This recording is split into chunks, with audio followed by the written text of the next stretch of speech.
Tony Stewart out through the grass in the inner loop. And back through traffic. Caution is out. Is out. Yellow's out. Race is over. Marcos Ambrose is your winner.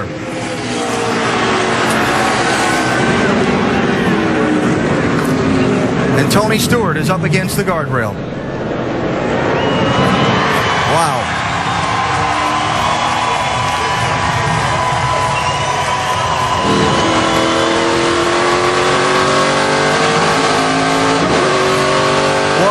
Congratulations there, Ambrose. You are officially a winner in the NASCAR Nextel Cup Series. Good job. Somebody might want to give that guy a brand update. He's now in the Sprint Summer Showdown. Oh. Awesome job, buddy. Proud of you. I am so proud of you.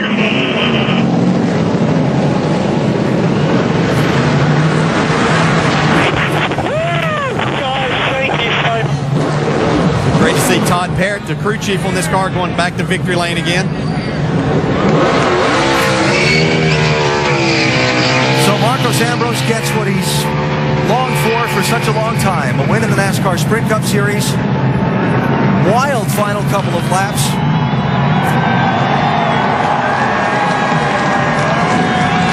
And while Marcos celebrates his win, let's go back and show you a little bit of what happened. As David Reagan also involved in that crash with David Ruderman. You see Reagan walking from his car. Wow.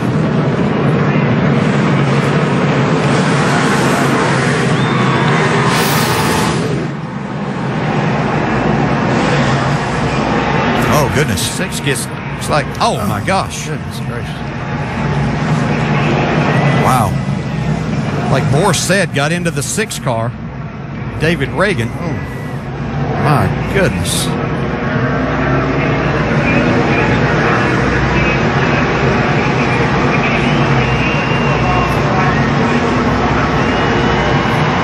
That's a hard lick for David Reagan, but this, oh my goodness.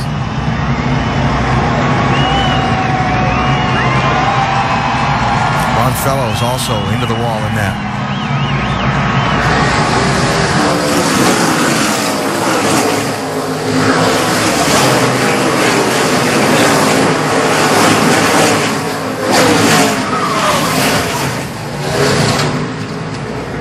Wow, terrible.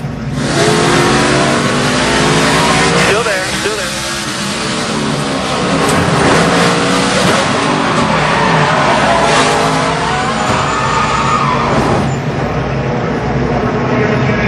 About 3 hard licks for Reagan.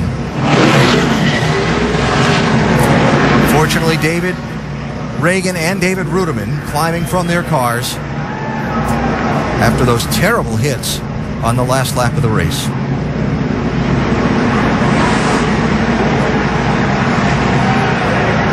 Off the other end of the racetrack, Tony Stewart wound up parked against the inside guardrail and will not get the finish he was hoping for.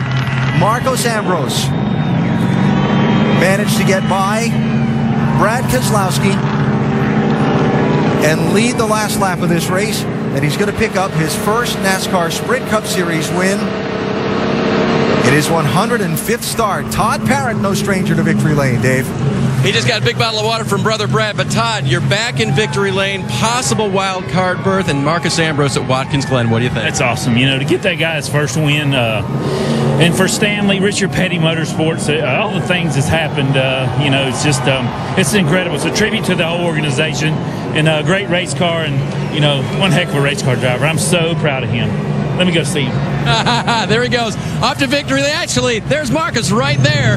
And boy, is he going to be pumped up when we get to victory lane, Alan. He's not getting to victory lane without talking to that crew chief.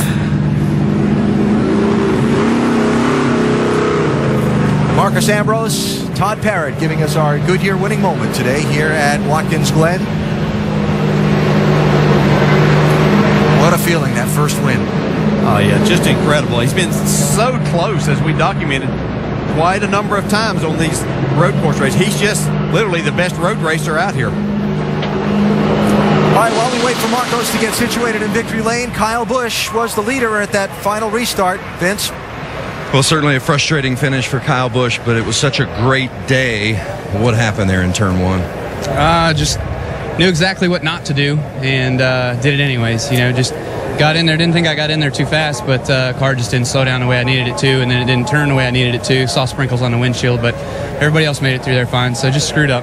And can't say enough about these guys. They gave me a great car, gave me a great piece today. We were one of the best. I'd screw up, and those guys would catch me. They'd screw up. I'd kind of pull away a little bit. So it's just a matter of how hard can you drive it without screwing up. And felt like we were right there and had a shot to win. I hated to see that last caution. Knew it was going to come down to one corner and messed it up.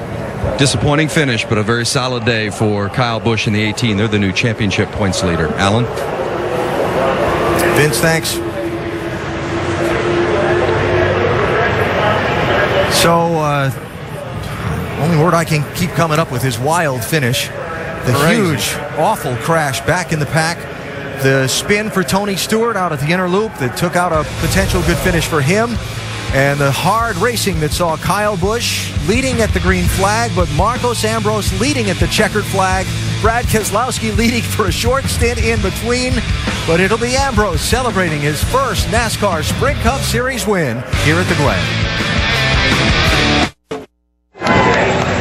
It's quite a story. A very successful racer in Australia packs his family up and moves halfway around the world because he wants a shot at succeeding in NASCAR. Today, he's a NASCAR Sprint Cup Series winner in Victory Lane at Watkins Glen with our Dave Burns.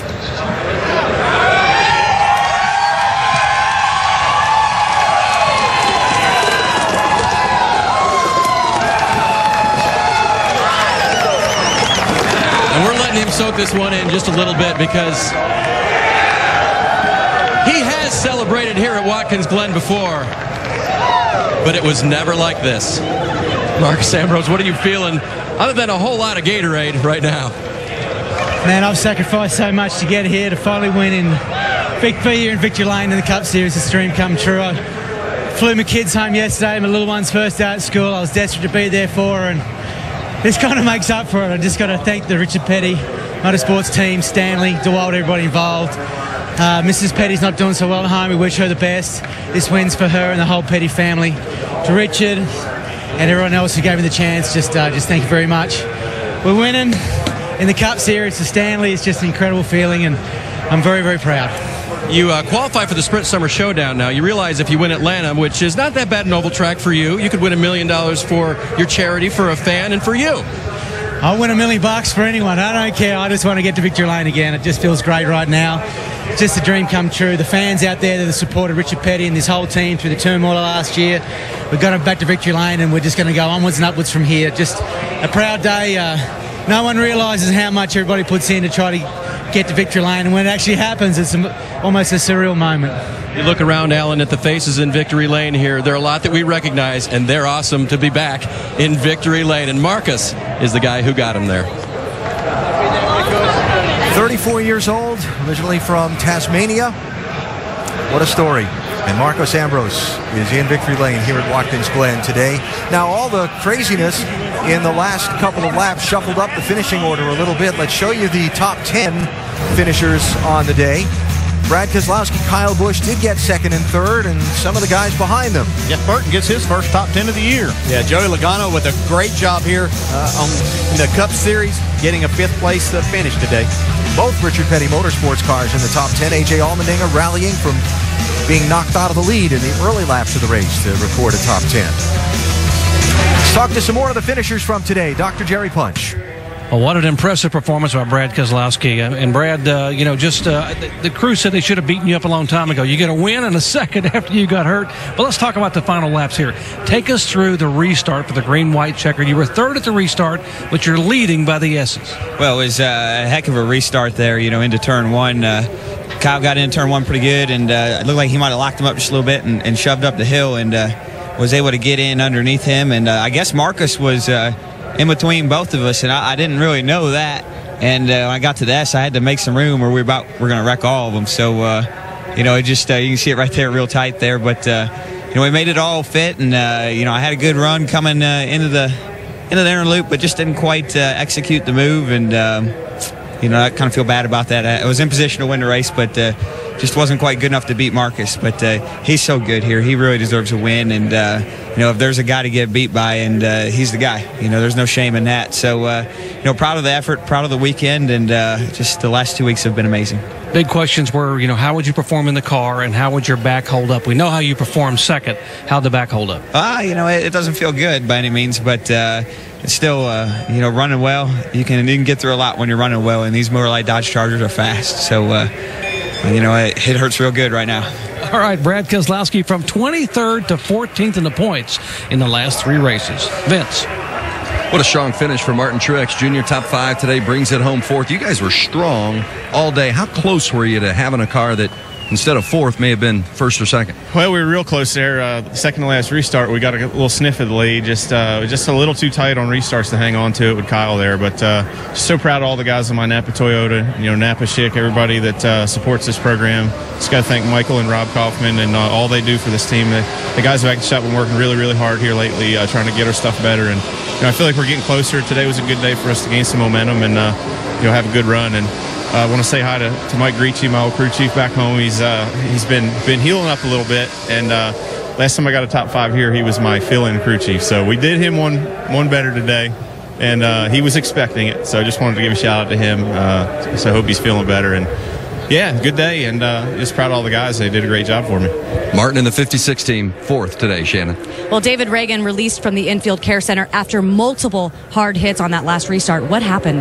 Well, it's just a product of close quarters racing at the end. Our UPS team had done a good job. We were going to salvage a top 20 finish, I think, after running out of fuel early in the race. But, I felt like I had a good run, thought I had Boris clear, and I think he got a little better run than I did and just hooked us. And he certainly could have given a little bit more of a break, and we all could have gotten through there and not torn up anything. But he was aggressive. We were all aggressive.